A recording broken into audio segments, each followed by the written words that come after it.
And yeah. Morning, everyone. Hi, everybody. Welcome to the official first episode of Undercooked Analysis, the show where everything's made up and the points don't matter. I think I'm thinking of a different show. Merry Christmas, David. Merry Christmas, Kaela. Hey, apologies for that little audio gaffe a little earlier, but it's almost like the past came back to haunt us for a second. Ooh. I know. Hey, don't worry. I mean, it's been... Look, listen, we're 10 years removed from when you and I were just sitting on my bed at home when we just started dating and we recorded Laughing Jack for the first time. That's right. We did record that on your bed, didn't we? That's where we were. I propped it up, set the mic up, and said, hey, this is how professional podcasters do this. And you believe me. No. No. It was like your desk was right next to your bed, so we had the fucking microphone, the same one you're still using. Yeah, the same one. It was cold. Can you blame us? It was November. Yeah. We actually probably should have done this a lot sooner, but hey, everybody. Welcome to Undercooked Analysis, and this is the acknowledging that it's been 10 years since we started this podcast episode. Oh, shit. Yeah. And fittingly enough, I'm here with the person I started the podcast with, my partner in crime and in life, Kaela. Hello. Figured it was awesome if it would just be like the two of us here today. No offense to Alan and Bisme and Carla and Sade and the rest of the gang. Like, we love you all, but I know you're all busy for the holidays too. So Kaela was kind enough to be like, all right, I'll suffer through this with you. So I mean, the story I'm presenting, because I actually did decide, hey, I found something. Because chances are we probably would not get through another Dr. Satan this year. No. It'll start in 2025. There'll be more Dr. Satan in 2025. Don't worry. He will return. He will return. He can't stop him. The year of pulp is going to extend into 2025 because I say so. I still remember me doing this voice of trying to sound like Dr. Satan shrinking. Jim Henson. No. Oh no. You were killing all of us. You fell on the floor. It was so good. Anyway. I'm just sad we have so many moments like that. I mean, this year alone was a great year for UCA, but, it's had its ups and downs throughout it, but I'm still honestly happy we keep doing this podcast. I've made so many friends through this and met so many people and had so many opportunities. Even, Midnight Marinara ended last year, and I was like, oh man, but the fact that this persists is a combination of two things. A, it's way easier to put together, and B, I think it just speaks to the bizarre longevity in the format and also of our listeners' interest in what we have to say, which is crazy to me still. Even 10 years later, I still have a hard time believing that people actually want to listen to our bullshit. I almost made you spit. I'm drinking wine. I'm sorry. That's okay. No, if we're going to listen to get through any of this, we need to drink wine. But yeah, Kaela found hopefully a real gem. Because you want to tell people what you found? Because we're certainly a far cry from Laughing Jack. No shade being thrown at Laughing Jack. I think we were unnecessarily harsh on it when we read it the first time. Yeah. But now...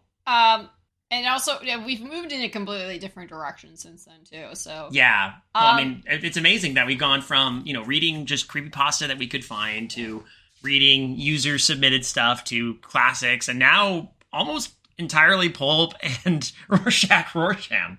Well, not by choice with Rorschach-Rorschach. Occasionally SCPs. Yeah, occasionally SCPs. Yeah. Our writing challenges, of course, are always a good time, so I'm happy about that. So this one, because I was like, hey, there's gotta be, a pulp Christmas story somewhere, right? Someone it must be somewhere. So Weird Tales actually did publish, a Christmas story in 1930 called The Crime on Christmas Night by Gaston Leroux. Yeah. So this is a big find. Yeah, so for those who don't know who Gaston Leroux is, or you're like, wait, why does that sound familiar? Brace yourselves. This guy he wrote Phantom of the Opera. Mm-hmm. But here's the wild part. This is definitely posthumously. Because he died in 1927, and this was published in 1930. Oh, it was sitting in the pipeline for a little bit then, huh? Yeah, so this is... definitely an older story. Yes. That Weird Tales is like, what if we published a fan, like the guy who wrote Phantom of the Opera on this? Because I was thinking about that. I'm like, wait, the timeline doesn't really add up. Like, he must be very old by this point if he wrote it. And I'm looking, I'm like, no, this is posthumous. Like, yeah, so not only are we doing like almost like a Christmas ghost story, because there's this tradition around Christmas time, but this is also a posthumous story. So I mean, like, I think that kind of rules. This is like Diedrich Knickerbocker in The Legend of Sleepy Hollow. So okay, I have to ask, with Phantom of the Opera, what do you think of Phantom of the Opera? Whether it's the book or the musical. I think the musical is the most famous, let's be honest. Well, yeah, I think Phantom of the Opera is fine. I think it's iconic. You think about, I have never read Phantom of the Opera. I'll be honest. Okay, I got halfway through, and then it was around the time when I was moving, so I kind of just dropped it. Less out of like, this is boring, and more out of, I got other shit to worry about, and then I have to pack up my shit, and I have other books that I'm reading at the same time. Mm-hmm. So I'm just like, okay, and then it just ended up not finishing it. It happens. That actually happens quite a bit. There's some books I'm like, oh yeah, I got through like halfway in that book, and then I had to move. Oh. Like I know there's some books on our shelves that I'm like, oh yeah, not American Gods. Good Omens was one of those books, and I finally finished that later in life. But yeah, Good Omens, yeah. Yeah, that's interesting. We actually have quite a few books on our shelves that I've never read. Mm-hmm. Some of them are books that you brought to the collection, and some of them are even books that I've had in my possession for a bit and just haven't gotten around to. And we will. That's the thing. But we're always reading at this point. I mean, heck, we have to reread something all the time for this podcast. If anything, it's helped with my reading, or has it taken away from my reading comprehension based on some of the stuff we read that I can never, ever, ever take back? Do you need? I need a drink. Yeah. Sorry. As you're reminded of. Some of the things. Listen, people often ask, "Oh, do you remember this episode and these specifics?" And I go, "I don't have to remember because I lived it." AKA, we don't remember anything. I don't remember every episode of UCA I've done. Sometimes I'll go back and listen to older episodes, and it'll jog my memory. Certain episodes I remember better than others. Certain in-jokes I remember better than others. But that's just the way it goes. But on this, our 10th anniversary, we are acknowledging a Gaston Leroux story, which is very cool. But you're asking me my opinion about Phantom of the Opera. Though. Yes. So Phantom of the Opera, I think, is a classic for a reason. It's got all the perfect Gothic trappings. It's got and pulp trappings too, if you think about it. It's got a secret tunnel under a secret catacomb and sewer and stuff underneath an opera house, which is very Gothic. You've got a man in a mask who's sabotaging things. Very Machiavellian. He's got a tragic backstory, but he's also the villain, kind of, but not really the villain. These complex characters, and no matter which adaptation it is, there's something very striking about the idea of this phantom haunting this theater. So, I think Phantom of the Opera is legit, despite having never read it. I have a love-hate relationship with it. There's out of Andrew Lloyd Webber's musicals, I think that's probably one of the more enjoyable ones for me. So wait, more than Starlight Express? God damn it. More than Cats? No, that is something that I have a differing opinion with Sade and Alan. From what I've got, they actually, no, we like Cats, the original. I saw it when I was 14 and I hated it. And even now, I'm like, even now as time has passed and it's like, so wait, what do you think of it now that you're older? It's still not that great. I can appreciate like the dancing that goes into it and stuff like that, but like on a literal level, it's not a great story. Yeah, well, I mean that's fair. That's absolutely justified. But then again, how was it like Hal? It's about cats. Hal, it's about cats. That's. But for the Phantom of the Opera is an interesting ghost story. Like on surface level, I really do think it's a very interesting story. It does get very ridiculous, and I don't know if that's just the Lloyd Webber part or if it's the Gaston Leroux part. But then I read half of the book, and I'm like, some of this is Leroux. I'm not gonna lie. Yeah. Well, to be fair, the whole thing was inspired by a very real incident where an opera chandelier actually fell on a patron and killed her. Which is crazy. Now that's the reason why I would want to see it, because from what I've but I have to go to a theater where they're like, oh no, we got the chandelier prepared for this shit. And then, because I know they have one in like Vegas and stuff like that. Yeah. Because if it's like, oh, we don't have a drop chandelier, fuck you. This is not. I came to see it for a reason, and that's to have the chandelier nearly kill me. Damn it! I want the chandelier. I want to be nearly killed by a chandelier, or I want my money back. Yes.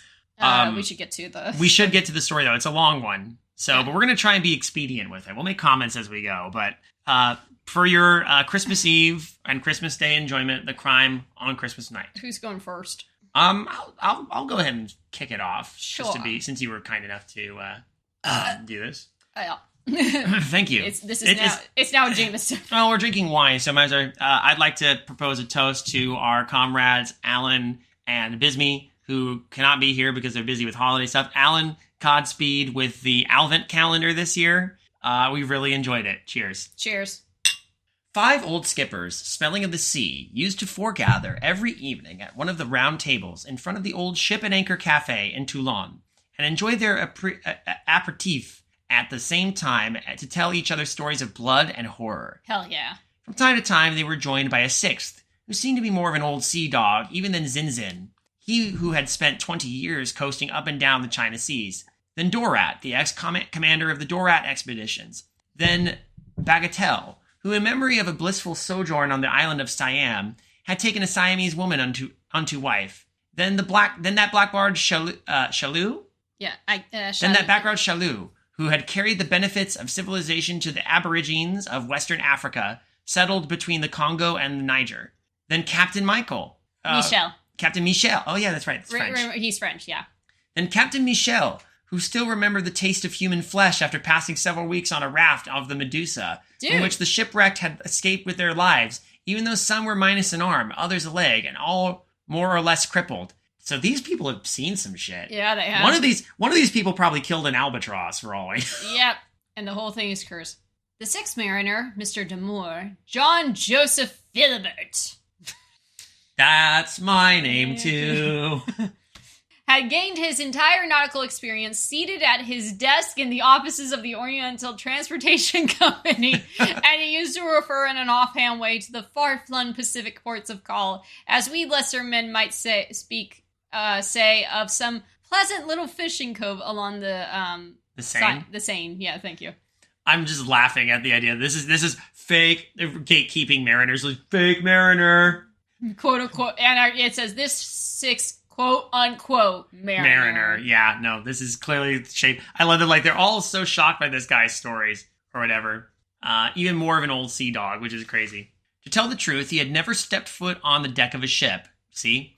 Nor had he even been outside Paris except on the day when he retired. But his face was so weather-beaten, his skin so tough, his beard so rebellious, his clay pipe so stubbly and so seasoned. Stubby? His clay pipe so stubby and so seasoned. His walk so typically. That's not. There's actually a misspelling of typically. Yeah, it's so typically. God bless you, Weird Tales. The sailor's sway, that you had only to glance at him and you would exclaim, "There's one who's wandered many a gale." Or weathered many a gale. My goodness, I'm misreading stuff crazy. There's some sarcasm. Wine. Yeah. There's some sarcasm here, and I'm for. Mm-hmm. Leroux's got a sense of humor. Yeah. He whetted the curiosity of the old salts, and they made him welcome when on one unusually crowded day at the cafe, he lifted his Basque beret and asked if he might have a seat at their table. He came again from time to time, and it took them some months to grasp the idea that John Joseph, Jacob Jingleheimer Schmidt. Whenever I go out, the people always shout, "You're a fake mariner, go home!" This was what they called Mr. Damour. Who from the beginning made himself known to them as Captain, had really never been on any voyage anywhere. This is an interesting setup. The old fellow used to give such precise details concerning the most distant parts of the globe, setting everyone straight who erred on any point. He was so glib with facts about the history of liners from the christening day to the day of their sometimes very dramatic end, that for a long time the skippers kept their doubts to themselves. But on the day when the truth did come out, there was the devil to pay. It was their turn now, and it goes without saying that they gave it to him hammer and tongs for the deception. And yet there was one thing they cannot figure out at all, and that was how, after 30 years spent behind a desk in a sunless steamship office, scribbling figures in piles of paper, a man could still have a face like Captain John Joseph. Captain, quote unquote. Captain? It must be he makes himself up for the part, declared Captain Michel. And Zinzin re-echoed, yeah, he trims up like that over at the Black Lion. Okay, so there's a page break there. But I understand why he wouldn't come around, because he's been telling all these stories like, oh, by the way, I've never been on a ship before. Boo! Boo! Fake and gay! Oh, Jesus Christ. Fake and gay! Gay. It's like, excuse me, I have a husband at home. How dare you? We're not saying, well, yes, we're the fake part still, they're not mutually exclusive. You're fake a captain, but you're a real gay. Just downs their fucking drinks. One of them is like, damn it, I wanted. Damn it. Oh, damn it. It's like he would have made a good house spouse. Well, he's the captain that is perfectly happy to sit at his desk. That would work. Yeah. I mean, quite a time passed, and he didn't come around. Finally, he showed up with a young man of about 20. Oh, there's his husband! There you go. Who really did sail the seas, and no mistaking it. But he didn't think it was anything to boast about. He was as pale as a girl. Yeah, it's his husband! And he admitted quite frankly that he never yet made a trip without being seasick. He's my adopted son. Oh. Oh. Young Vincent. Fuck off. Vincent. A real sailor. Are we really going to call this guy Vincent? Remember that? I think this reminds me of that time we were watching Random Encounters play Phasmophobia. And didn't they once get a person whose name was like Vincent? Something like that. It wasn't Vincent, but yeah, it was. It was like the same first name and last name. It was like Wilson, like in Home Improvement. If you yeah. No, Tim.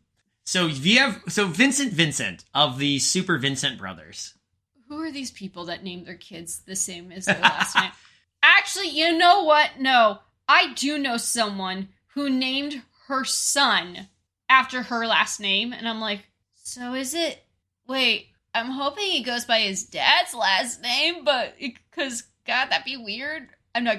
Well, actually, there's multiple. Her last name is Walker. Oh, she named her son Walker. I don't think that's her. I think that's her maiden name. Oh. So I think it's Walker, whatever her husband's last name is, but she named him after her.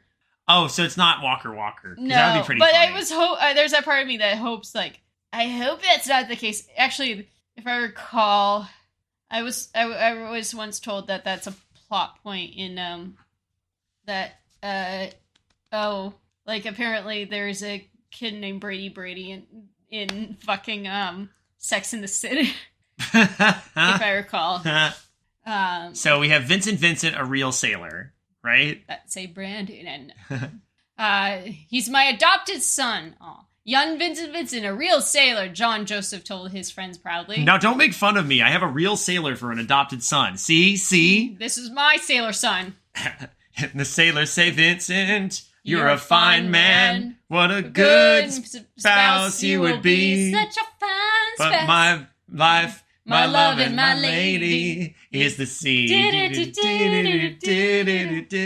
Every time Vincent's ship. No, I'm not going to do it like that. Doctor too long. Yeah, go ahead. John Joseph was so happy about it that it wasn't unusual to see him come to the cafe, rolling and pitching more than ever. 3 sheets in the wind, no less. Hell yeah. He had probably drunk as much liquor as any 3 dozen hardy sailors could hold. So he's so happy to see his son come home. He's just like, I'm going to get so fucking wasted. Let's get fucked. Yep. I probably could drink more wine. I'm not working tomorrow. For the love of God, said that devil of Shiloh. Where have you been, John Joseph, to get such a load? Weird way to word that, but okay. Yeah. Just come from seeing the boy off from Marseille. Marseille? I forget.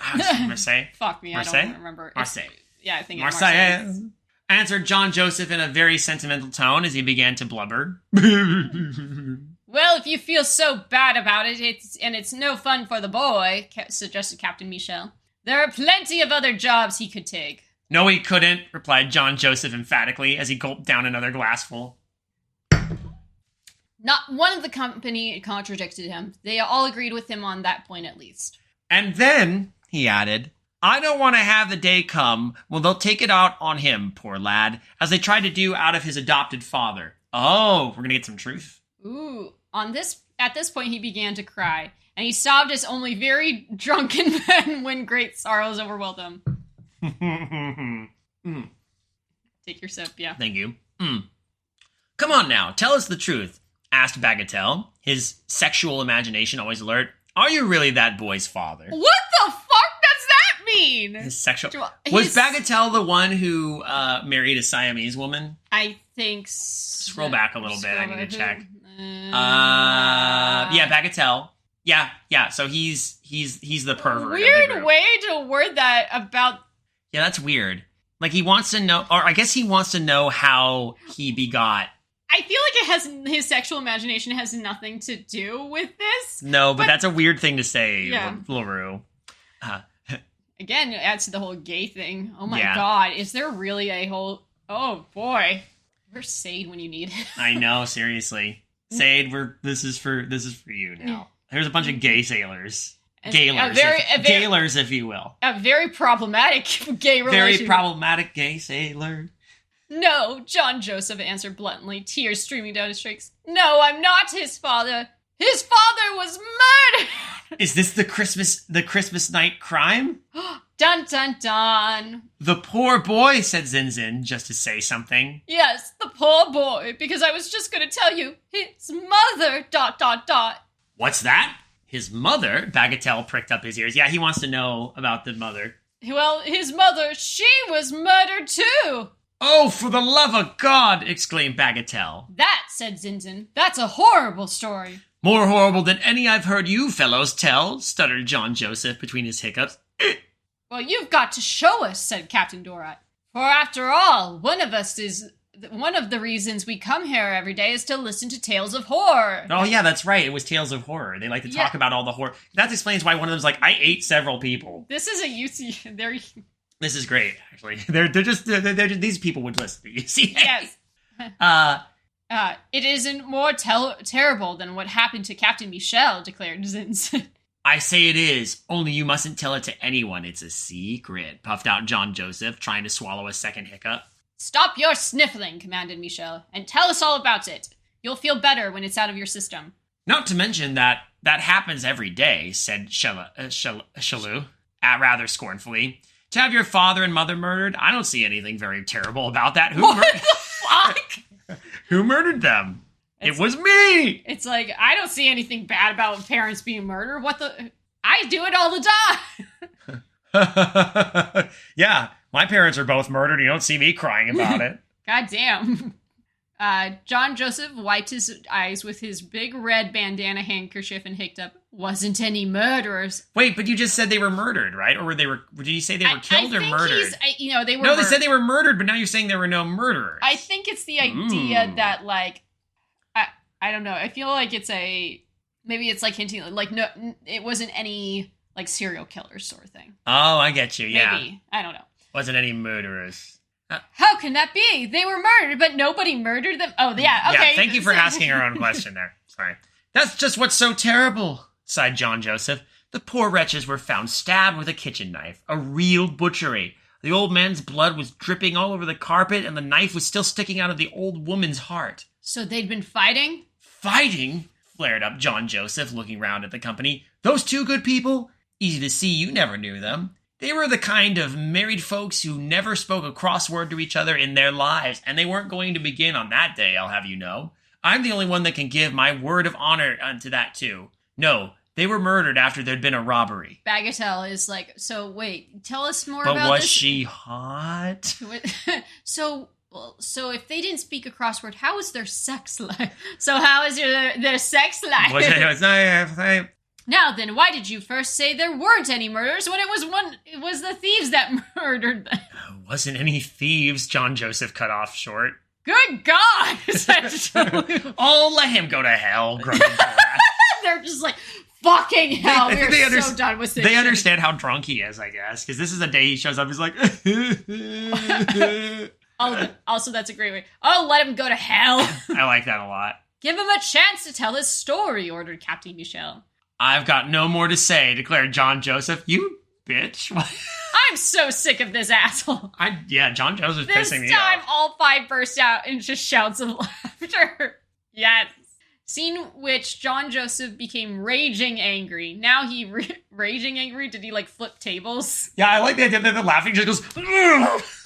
Now he really wanted to tell his story. As the others kept making fun of him, he thumped so hard on the table that he scattered the stacked up saucers right and left and bellowed, "I swear that in a few minutes you won't be making fun." All right then, come on now, we're all listening. So I guess, sir. Page break. Is this just gonna be telling a whole story? We had to have paid by the word. Paid by the word. John Joseph began. At that time, my home port was Germain, Pilon Street. Paris on the sea, teased Chalou. Damn it all! I will not say another word until that big pig gets to the hell out of here. Don't worry, John Joseph, you couldn't hire me to stay, answered Chalou. I'm going to take a turnabout, and he rose. The horrible murder in Germain, Pilon Street. Very little of that goes a long way with me. I'd rather spend my time looking at the pretty women on the screen over at the palace. Oh, silent fit pictures, I take it? Yeah, that's right, movies. Yeah. So this was written later in life. I guess it was, yeah. If he died in 1927, yeah, this would have been... Yeah. Yeah. Mm-hmm. When he had gone, John Joseph began. I don't know if any of you fellows know Germain Pilon Street. It climbs from the avenue on the top of Montmartre. It's a lonely neighborhood, not always many people about. The street is respectable enough. That's where I came to know the Vincent family. They were what you call comfortably off, and their friends were even rather surprised to see them keep on living in a section thought rather dangerous. They said that in the 15 years they had lived there, nothing had ever happened to them, and they'd rather live in a little house with a backyard and a garden all to themselves than a big apartment house where you had to knock against all the other tenants every time you turned around. I was their neighbor, and although they weren't very sociable, we got acquainted through the little baby. He was a sweetheart of a child, and I spoiled him every time I could. I've always adored children. One Christmas night. Hey! Merry Christmas. Merry Christmas. Hell, one of those Christmas stories, groaned Zinzin. Well, see you later, boys. And then there were 4. Wow, these people tapped out so quickly. Lightweights. Oh, it's a Christmas story? I'm Jewish. He leaves. Fuck this. Got anything about women in your Christmas story? Bagatelle asked. Yes. Good. Go on. All right, Bagatelle, you lech. Anyway, one Christmas night, Madame Vincent, in her felt slippers, came downstairs to the dining room, where her husband sat toasting his feet on at the fireplace, waiting for her. Is the baby sleeping? Monsieur Vincent asked. Like an angel, answered the good woman. They adored the child born after they had been married many years. His arrival so late in their lives filled them with an almost supernatural joy. That's kind of an interesting phrasing. Supernatural joy. Like the joy, something odd about, even magical about it. Madame Vincent was 45 when this happiness came to her, and her husband 55. Damn. You know what? Actually, you know what? There are people who have kids later. So they're an older couple who finally conceived a child. That's nice. Yeah. One sees miracles like that every once in a while. Theirs was a perfect marriage. Up to this time, they had lived just for each other. From now on, they lived only for that little child. They baptized him Vincent. What the fuck? Why? And as their family name was also Vincent, the neighbors used to say when they saw the baby go by in his mother's arms, "There he is, the darling. There's little Vincent and his mama going for a turn on the eye." Oh, fuck me, why? And I too, declared Captain Durat as he rose to leave. Another, God, you people, sorry, there are these people like, I'm bored, I'm leaving. Like, no, you're all fuck pathetic. This story. You can't handle this. Hold on, I'm gonna get some more wine. Okay. Feel free to keep reading. All right. Bagatelle tried to dissuade him. Wait a minute, until he gets to the part about the woman, he said to Durat. Ah, the hell with his story. John Joseph's a bore. He's not even drunk anymore now. John Joseph gave me his word of honor that the part about the woman is worth waiting for, demanded Bagatelle. I swear, John Joseph declared, that it's impossible to find anything more horrible. Where is the sex? Yeah, he's literally like, and is there any love in your story? Is there? Love even unto death. But if you're sensitive enough, but if you're sensitive, you'd better go now for such a death. Well, you don't see them often in love stories. I stay, Bagatelle declared, but Dorat had already left to join the other two. So there's 3 of them now. Bagatelle, and Zinzin's gone, then Dorat's gone. So it's Shalou. No, Shalou's left. Yeah, Shalou left. So that's right, wait, Gracie. who? Oh, Michelle. Michelle's So there. it's Michelle and Bagatelle are the only ones left. Thanks for introducing us to all these characters just to have them leave the fucking room. Yeah, okay. All right, page break. The memory of little Vincent's happy babyhood completely sobered John Joseph. He even forgot to keep his old clay pipe lighted. From now on, he told his story in the style of the former model employee. I don't need to tell you how Papa and Mama Vincent allowed themselves to spoil their baby in 1,000 loving ways. Cakes, candies, toys, ice creams, little suits of velvet and lace. They were his adoring slaves. Nothing was too beautiful. Nothing cost too much for a little Vincent. The couple had been employed in the well-known shop Smart Styles ever since that house had been established. And at the time of their baby's coming, they were earning with their bonuses and all on an average of 20,000 francs a year. At that time? That's not bad. He said they were well off. Yeah. So that makes sense. Which permitted them to lay by a nice little nest egg. After Vincent's birth, although they never thought twice about spending right and left for him, they began to deprive themselves of all the little indulgences they had up to now made their married life so sweet. They counted every penny. Little by little, they became even miserly. No more anniversary dinners. No more visits to the theater. No more Sunday excursions into the country. No more pleasant evening parties, playing games with their friends. All that would be so much put away for their little angel who would find it when he needed it. That's, wow. Sacrificed a lot for this child. Yeah, no kidding. They love this fucking kid, which is great. After he prayed the infant Jesus to a beautiful present in the little shoes he had set purposely in front of the dining room place. Is this a Christmas tradition that I don't know about? Yeah, well, in some places, I've actually read this before. It's not Santa Claus who actually gives people gifts. In some places, it's the Christ child who travels around the world giving gifts to children. Could you imagine waking up on Christmas Day and then it's like, why is baby Jesus? How would you even know it was baby Jesus? It's just a baby. Holy shit, there's a baby. Oh my god, the baby's flying. There's a flying baby. A ball of light flew through the room. It was baby Jesus. Jesus Christ. Little Vincent had fallen off to sleep on this Christmas night, knowing his parents were to wake him up later to see the lighted Christmas tree. The sight of those little shoes on the hearth must have been very touching, for Mama Vincent noticed that when Papa Vincent saw them, his eyes filled with tears. She went up to him and patted him on the shoulder. How do you know all this? Were you there, John Joseph? Hold on, I'm still wondering how he knows the specifics. Sure. Okay. Is John Joseph the murderer? Oh, maybe he is. And we'll find out. I wonder. Come now, Papa Vincent. You're not going to cry on Christmas night, I hope.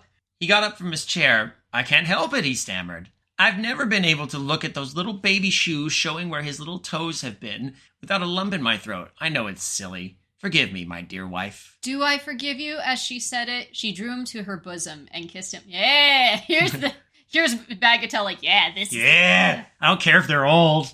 And kissed him with all the tenderness of a first kiss. Then when she felt herself also yielding to emotion, she straightened up, wiped away a tear with the back of her hand, and said, Come now, Papa Vincent, lend a hand. We're going to trim the Christmas tree. What the fuck, Bagatelle said. God damn it. I was hoping they were going to trim... Oh, here we go. So we are. Let's make it gay. Yay. And beautiful for him. All pink and shining when he opens his eyes on it by the little tear. Bagatelle burst forth with, For the love of God, you don't forget anything, do you? But how do you know they did all that? You weren't there, were you? Papa Vincent told me all those little things, understand? No, insists Bagatelle. I don't understand. If it's the night he was murdered. Yeah, actually. It's the very night, and John Joseph's voice was getting more and more dismal. Well then? Well, he told me after he'd been murdered. The fuck? What the fuck? Oh, this is good. Okay, I'm interested. I love this.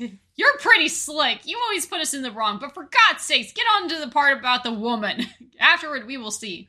All right, listen then, began John Joseph. Oh. I like that he's just glossing over. You told you after he was... God After he was murdered, did the ghost of Papa Vincent tell you? Yeah, when... I want you to know every detail of how I was murdered, including all the stuff I did with my wife beforehand, so some fucking lecherous sailor can ask you about it later on. It was a ship! Quoth he. Every year since the coming of the baby, they had set up a Christmas tree after supper in the dining room and trimmed it with all the toys and all the little gifts they had bought. When they finished trimming, they used to... Yes, that's right, Gracie. When they finished trimming, they used to go out for a walk and drop on into church for the midnight mass. They would come back home, light the pink candles, go upstairs to the baby whom the maid had been watching, lift him up gently and wake him up only when they stood right in front of the tree, all dressed with glittering tinsels and stars to make the child happy. They did the very same thing this year as ever. That's actually kind of nice. It's a fun little detail. That night, there was a traveling fair set up on the avenue. Tents had been put up along the pavement and in the empty lots. It was a fine, mild evening. Winter had hardly set in, and the men and women, drinking their beer in the open air in front of the cafes, lingered to look at the dancers and listen to the catchy tunes of the merry-go-rounds and hurdy-gurdies. That's cool. Yeah, oh dude, a Christmas fair? Yeah. Like that? Hell yeah. Did Papa Vincent tell you all this after he had been murdered? Yes, everything. He must have been an awful thirst. What? I gave him something to drink, said John Joseph, and then he drew his last breath. What? So he got murdered. He's like crawling. I'm like, John Joseph, I gotta tell you this shit. Hold on. Wait. This is now assuming that, like, I guess John Joseph is a weird definition. Like, he's already like, I'm slain, I'm dying, I must tell you all this. I thought his ghost had told him. Yeah. So he said, give me one last drink and then I die. But just know it's that whole thing, like, with fucking Tybalt being like, oh, I am slain. Yes. Yeah, okay. I plague upon both your houses. I'm like, Tybalt, just die now. Go the fuck away, Tybalt, you weirdo. Before he had proposed another round of drinks? No, but after he had entrusted his little son to me. But what about that woman, for God's sake? I'm coming to her. Calm now, John calm now. No. Calm now. Calm now, John Joseph took up the thread of his story. I like that. I was like, I'm coming to her. Calm now.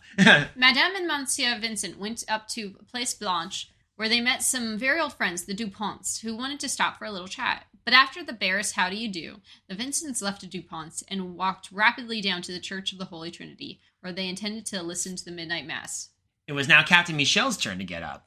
Where are you going? Bagatelle asked him. My religious scruples, said the captain explained good-naturedly, keep me from going to Holy Trinity for the midnight mass. You must excuse me, John Joseph. I belong to the Reformed Church. Oh, you damn old infidel, pleaded Bagatelle. Wait at least until he gets to the part where the woman comes. A damned old infidel, said the captain, mock seriously, takes no pleasure, whatever, in stories about women. Not even good women, he added, and wished the company good night. We're down to just Bagatelle, and the only thing keeping him is this idea of a woman being in the story. Yes. Bagatelle was now the only one left to listen. John Joseph went right on. Even if his stack of saucers had been his only audience, he would have gone right along. Watch, Bagatelle's going to tap out soon, and then he's just going to be talking to us directly. He couldn't stop now. His own story fascinated him. It was... John Joseph's really just telling it, likes to hear the sound of his voice. Is John Joseph making this up as he goes? It was the first time he had ever told it, and it would probably be the last. He wanted to prove to himself that he could tell a story of horror. Oh, he really is making it up. After the Vincents left them, the Duponts swore they were ill-bred, declaring they had never been friendly and sociable since the birth of their baby. Reaching the church, the Vincents went in, even though they had a whole hour to wait before the services began. They walked right straight up to the cradle, knelt upon the steps before the infant Jesus lying there in the manger between the ox and the ass.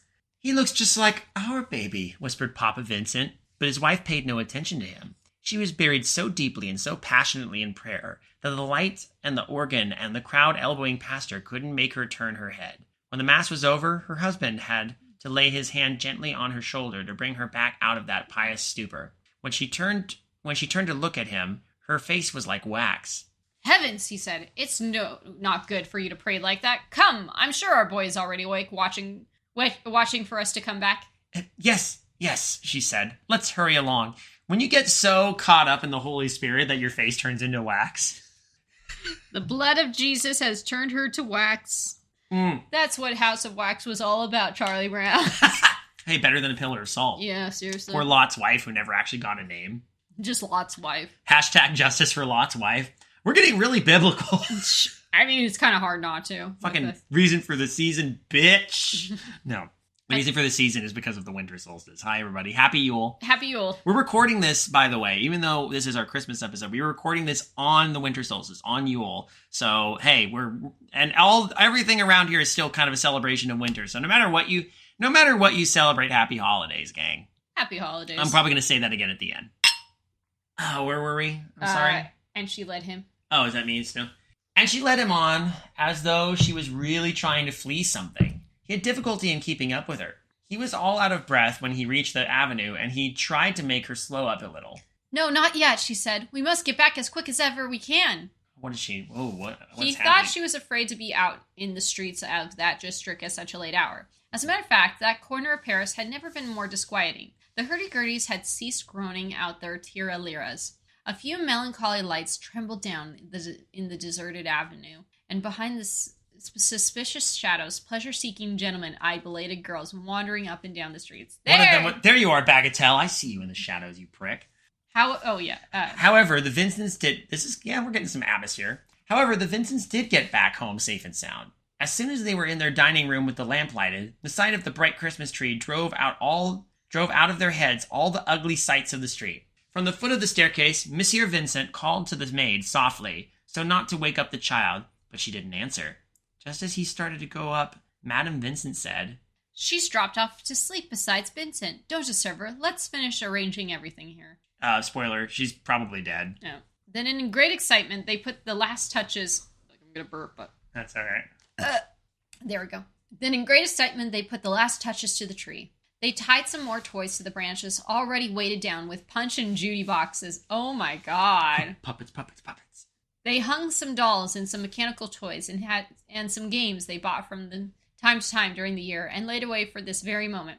Papa Vincent was just getting ready to slip a general, Here comes the general. A general and his trumpet, into the little shoes on the hearth, when Mama Vincent stopped him short and said, No, not in the shoes. Don't put anything in the shoes. I'll take care of them. And she spread a napkin on the table, put some glasses on it, some plates and some little cakes, and brought out a bottle of champagne. Then she lit the little rose candles on the tree. It was a real illumination. You've never seen anything prettier than that room all trimmed up in red and silver. The only thing lacking to start the party was baby Vincent himself. Baby Vincent's gonna crunk up this... He takes after his adopted father. I'll go upstairs and wake him up, said his mother. You wait for us down here. And the shoes? Are you forgetting the shoes? Asked the father. No, I'm not forgetting them. It's a surprise, you'll see. Good, all right. She disappeared for a second into the kitchen and took from a case an object, which she hid quickly under the cloak she had taken off since they had come back from the mass. Oh, shit! So she got something from the mass. Oh, that's why she was freaking. She snatched something from the mass and brought it with her. Oh. I'm thinking that's what happened. I'm just thinking right now. Ha! I caught you at it, sly one, laughed Monsieur Vincent. Come on, let me see the surprise too. Show it to me. Go along with you. You're more of a child than little Vincent. Go back to the dining room. I want you to, my dear. It was always his way to do everything she told him to. He went back and sat down in front of the Christmas tree. As for her, she hurried to the floor above. Oh. Yeah, okay, something's going on here. I mean, I thought that she was acting really weird, but maybe if she actually had something that she acquired from the church, then... Oh, she stole something from the church. She snatched something. Maybe she grabbed baby G. Oh, but... Oh my god! Maybe she grabbed little baby G. That'd be wild. Hey, look in your shoes. What's that? It's God. Chapter 3. Chapter 3. Bagatelle leaves. No. She ran up the stairs so fast that she had to stop a moment on the landing. Her heart beat so furiously it almost choked her. On her right hand was the half-open door of the room where little Vincent lay sleeping. On the left, a closed door leading to their own bedroom. Before this one, she stopped, drew a key from her pocket, unlocked the door, closed it behind her, and found herself in pitch blackness. Feeling her way along, she came to the fireplace, kicking to right and left the objects she stumbled on. At last, her fingers touched a box of matches. She struck one. She found a candle, lighted up the room. Suddenly, the flickering light of the candle revealed a terrible disorder. Sheets and mattresses snatched from the bed lay strewn across the floor. Night table and center table were turned upside down. Toilet objects had been smashed. A mirrored wardrobe completely ransacked. The clothes thrown here, there, and everywhere. Several window panes had been shivered into 1,000 pieces. Finally, she noticed the sticky black traces of old slippers by whose aid someone had tried to muffle his footsteps, for the room had certainly been the scene of a robbery. Ooh. Dun, dun, dun! The candlelight flickered and leaping in the breeze, blowing in through the window, added weird shadows to the fantastic horror of that scene of devastation. To leave the warm atmosphere of the Christmas celebration, of the soft enchantment of the room below, where everything is prepared for the sweetest and purest of family joys, and to wake up suddenly in the midst of that icy fear, wasn't that more than enough to congeal forever that simple heart of good Madame Vincent? In any case, even if that heart did still beat after such a shock, what an inexpressible anguish must have seized little Vincent's mother when she thought of her baby asleep, only 2 steps from the tragic spot, devastated as pitiably as though a tornado had raged through it. The door was still locked when she came to it, right? Yeah. Though? So the thieves probably only got into this room, like through the window. Probably. Well, no. Madame Vincent walking so cautiously in the midst of that disorder, the candle in one hand and a knife in the other, a huge kitchen knife, quite new, the mysterious object she was hiding under her cloak a little while ago. Why? Huh? Madame Vincent showed neither surprise nor fear. She knew there had been a robbery. What? And she kept it from her husband so not to spoil the Christmas party. Well, she knew there was a robbery even earlier. Why? How? To not spoil the Christmas party. Broken Bagatelle, who was not at all lacking in common sense. But I've already told you there had been no robbery. You've gone loony and I'm going bughouse. Well, never mind. But what about that woman? What did she have to do with all the business?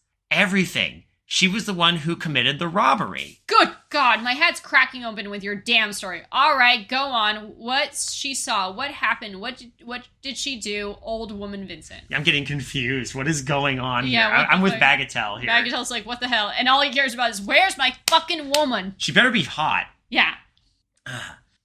She went into little Vincent's room. She woke up the dozing maid. She sent her up to her own room to finish out her night's sleep. Then there was little Vincent, who opens his pretty blue eyes in his mother's arms. He doesn't cry. He knows it's Christmas. He's been dreaming about it. He wakes up with the idea of all the gifts waiting for him downstairs. He claps his little hands together and gurgles, "Christmas, Christmas!" And the kisses he bites from his mama's cheeks taste as sweet to him as though they were chocolate nougats. So this must be like a toddler at this point. Oh, yeah. He hasn't been around super long, I guess. The little angel is as happy as he can be. He stretches out his arms toward the sparkling Christmas tree. He wants to touch everything, take everything in his hands, play with everything at the same time. His papa and mama can hardly keep him satisfied. Wait, she just saw this whole bullshit happen and is like, I'm not gonna. Well, she's aware of it. Something is up here. Yeah. Something weird is going on. Where was I? I'm sorry. He can hardly keep him satisfied. Yeah. Then all of a sudden, his merry eyes fall on his little shoes on the hearth. He sees they are empty. He begins to cry. Papa Vincent looks reproachfully at Mama Vincent. Why did you make him unhappy, bitch? Yes, but Mama takes her little one into her arms. She consoles him, cuddles him, dries his tears. Little Jesus didn't want to bring everything to you tonight. Little Jesus will come again tomorrow morning. Baby Jesus is kind. Tomorrow morning there will be some beautiful presents in little Vincent's shoes. Will there truly, Mama? Oh, yeah, so he's definitely older, a little older. Talking this. Yeah, I think she's got some sort of scheme in mind here. Yeah. Madam Vincent's up to something. I promise you there will be, my darling baby. His mother's words bring smiles of joy back to Vincent's eyes again. But what surprise are you keeping back from him? Asked the father in a low voice. You shall see, Mama answers with an air of mystery. What the fuck? Okay, this is actually good. The payoff better be good. Or I'm going to be like Bagatelle. Yeah. Jeez. And Mama Vincent takes her good husband's head, draws it down to the baby's, and covers both of them with big, passionate kisses and silent tears. This demonstration, so unexpected and somewhat nervous, makes Papa Vincent a little anxious. You frighten me, he whispers to his wife. Let's eat some supper, she answers. You're scaring the shit out of me. Weren't they just at midnight mass? Yeah. So we were talking earlier about, like, hey, in A Christmas Carol, are the Cratchits just having dinner really late? Yeah, because I think because Tiny Tim and Bob Cratchit are coming home from midnight mass. That's what I think, yeah. Mm-hmm. And they sit down quietly to their supper, and she pours out the champagne, and the child is allowed to dip his lips in the foam. It's France, I understand. After all, this is France. Then, his arms still grasping the toys, he dozes off to sleep again on his father's knee. Carry him back to his little crib, says Mama. Stay with him a few minutes, and to be sure he drops back to sleep. I'll go and put the candles on the tree, and then I'll come up to bed. All right. Page break. What the fuck is going on? Yeah, I know. What is Mama trying to... Yeah. Papa Vincent does as she tells him. Mama Vincent blows out all the candles quickly. Now all is dark where a few minutes before the Christmas tree was glittering in pink. By the feeble rays of the light coming from Vincent's room, she climbs the stairs. Her legs tremble under the weight of her body, and she holds onto the banister as though she were afraid she would fall backward. She sighs with relief when she reaches the landing. What's the matter with you? Her husband asks in a low voice from the bedroom. But Mama Vincent doesn't answer. She is too weak to speak. She turns her eyes away from her son's crib. She pushes open the door of the ransacked room. She plows through the disorder. She lights a candle. Once again, her eyes take in the sickening horror of it all. She grasps the knife. Jesus Christ. The big new shiny kitchen knife, so finely sharpened. She places herself behind the door. Her husband calls out to her from the other room. He gets no answer. He appears, his broad chest well lighted by the reddish light of sputtering candle flame. He asks, "Why don't you answer me, my But he does not. He is not able to finish the word. Mama Vincent stretched forth her arm and struck 2 terrible blows. The man uttered a shriek and fell down, but she threw herself upon him and covered his mouth with her hand. Be quiet. Don't speak. It's you, he said through his struggling breath. It's you. Yes, it is I. Don't speak.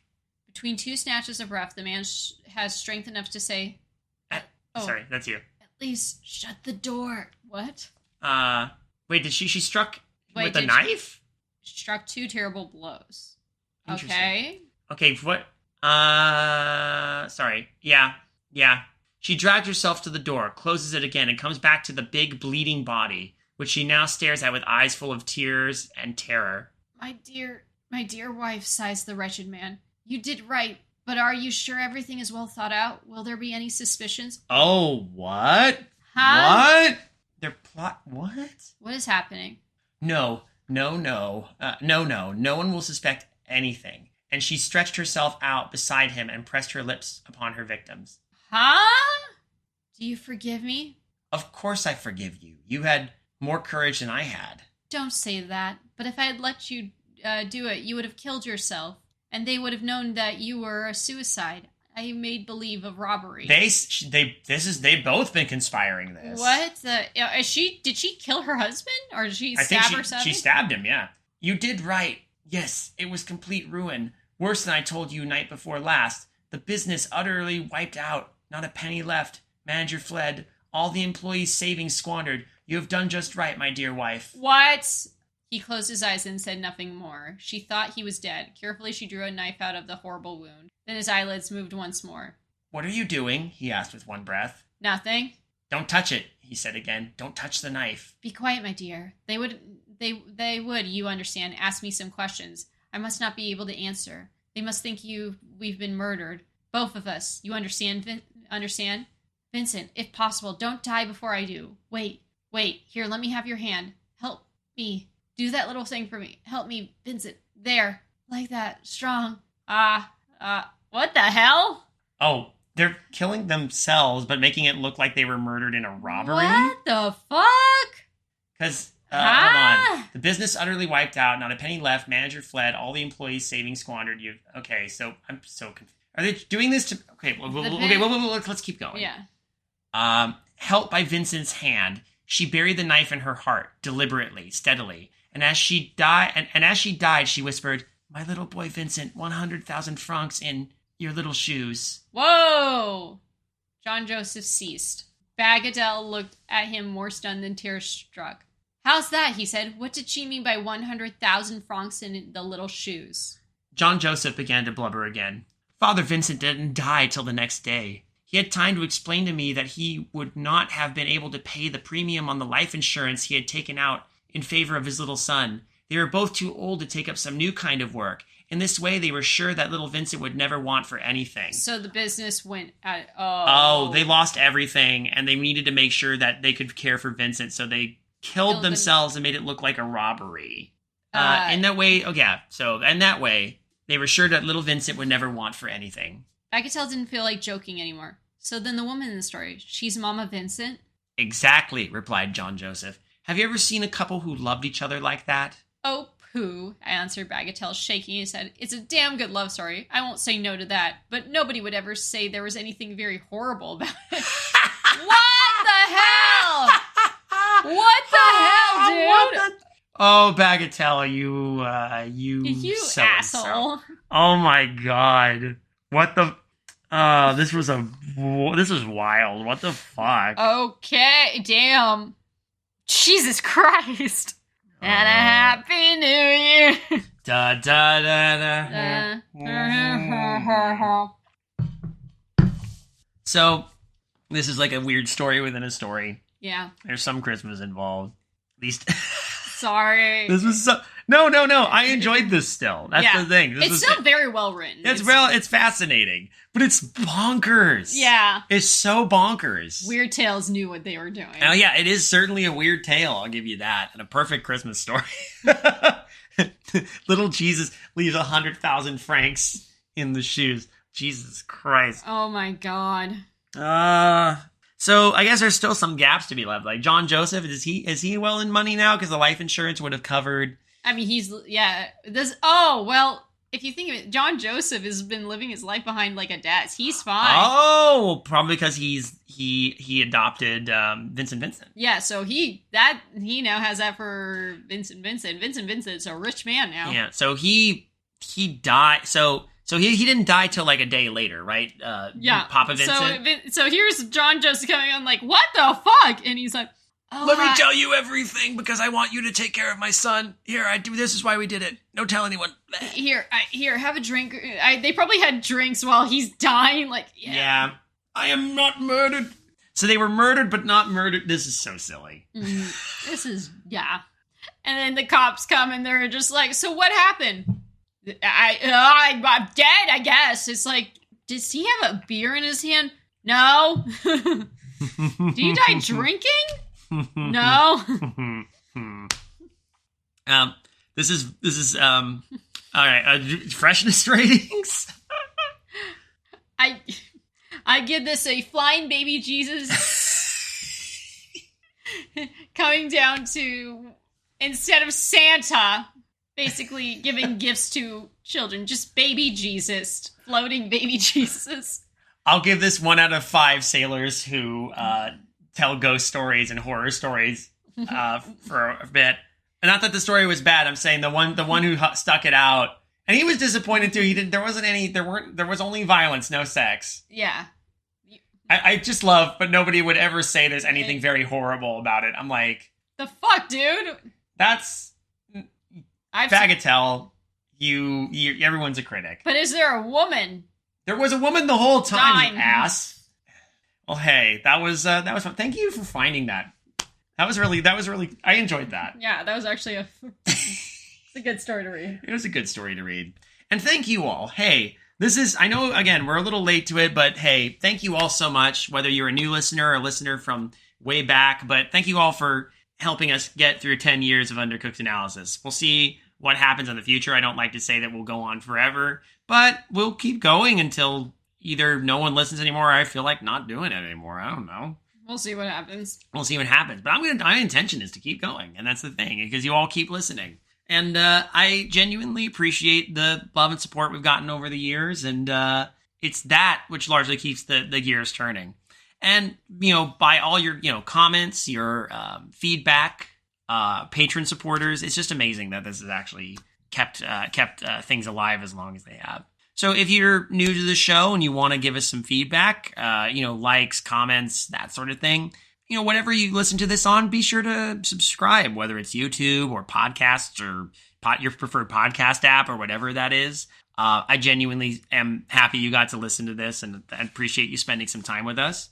We do have a Patreon, patreon.com/creative horror, which is the home of all the podcasts the Patreon home for all the podcasts on the Creative Horror Network. We'll see what the new year brings, but we're still kind of figuring out where we want to go going forward, and I'm happy that you've stuck with us this long. Patrons do get access to our Patreon and also get access to our Choice Dregs, which are also a lot of fun. And all the other stuff, like literally a decade, 11 years worth of content, of extra bonus content on there for any dollar amount. So, but even if you don't want to do that, that's fine too. We're just happy you could come and listen. Just check out some of the other shows. And again, thank you. Thank you for spending time with us. Happy holidays, and hopefully the baby Jesus leaves some good stuff in your shoes. That's gonna be a weird thing when you wake up in the middle of the night and see a floating baby Jesus dropping money in your shoes and being like, "Merry Christmas, Vincent Vincent."